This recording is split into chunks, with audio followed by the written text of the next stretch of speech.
کیا نیلوفر خاتون اور شہزادی اسپورجا کی زبردست دشمنی شروع ہونے جا رہی ہے؟ اسپورجا کی اور ہانبے سے شدید نفرت کی وجہ کیا ہے؟ دورسن کو کہانی میں واپس کیوں لایا گیا؟ کیا فاطمہ خاتون فلاویوس کی اصلیت جاننے کے باوجود بھی اس سے محبت کریں گی؟ اس کے علاوہ بات کریں گے کہ کیا عثمان بے کی موت اور بورسا کی فتح اب بہت قریب ہے؟ تمام باتوں کی مکمل تفصیل جاننے کے لیے ویڈیو کو آخر تک لازمی دیکھیں اور ہمارے چینل کو سبسکرائب کر دیں۔ کورلوش اور ہان سیریز زبردست تاریخی کہانی لیے آگے بڑھ رہی ہے۔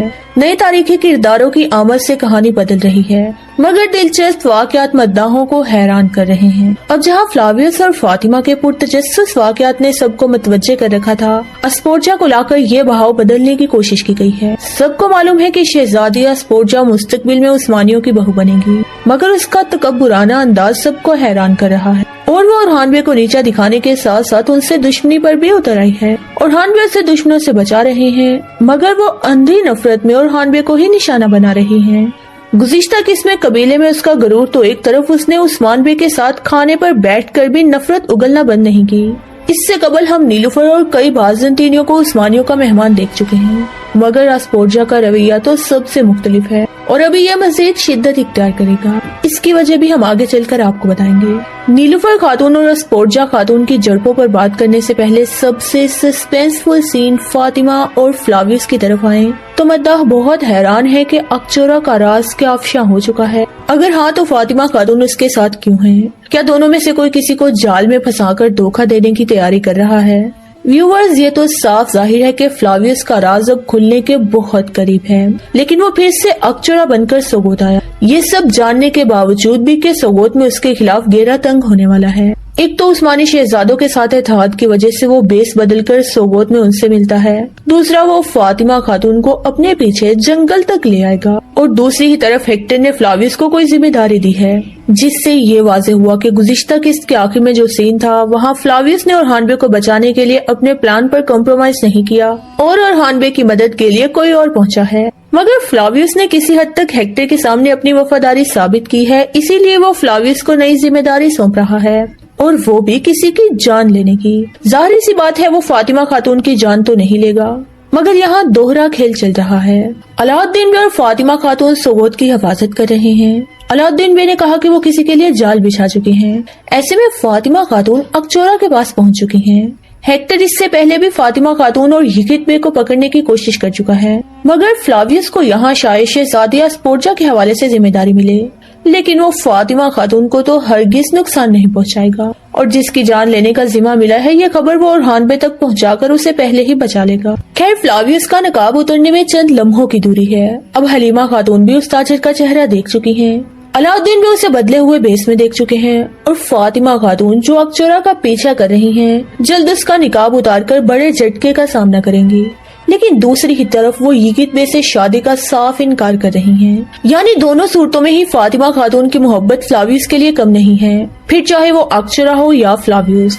اور فلاویوس بھی عثمانیوں کے انصاف اور روایات جاننے کے بعد ایک تو ان کا اتحادی بن کر اپنے باپ کا انتقام لے گا، اور پھر فاطمہ خاتون کے لیے اپنا دل بھی ہار چکا ہے، یعنی اس کا کردار بدل جائے گا، اور اس کہانی کا بہتر انجام ہو سکتا ہے، جیسا کہ آئے گل خاتون اور جے کتائے کا ہوا تھا۔ یقیناً یہ تمام قصہ سیریز کے دلچسپ ترین واقعات سامنے لائے گا۔ اب اگر دوسری طرف اسپورجا اور اورہانبے کی کہانی پر نظر دوڑائیں تو خوب ہلچل مچی ہوئی ہے۔ اسپورجا کی پہلے تو محض زبان چل رہی تھی، اب تو ہاتھ اور تلوار بھی چلنے لگی ہے۔ کیتھولک کے خونی جنگجوؤں کے سامنے بے بس شہزادی اپنا غصہ عثمانیوں پر اتار رہی ہے۔ اتنی بڑی بازنطینی فوج کے ساتھ بھی وہ ہیکٹر کا مقابلہ نہیں کر سکی، کیونکہ وہ لوگ اندر گھس کر سب کو قابو کر چکے ہیں۔ شہنشاہ اس کے پاس تھا، اور اب وہ شہنشاہ کو قابو میں رکھنے کے لیے اسپورجا کو قید کرنے والے تھے، مگر اورہانبے نے ہیکٹر کا یہ منصوبہ ناکام بنا دیا اور اسپورجا کو بچانے پہنچ گئے۔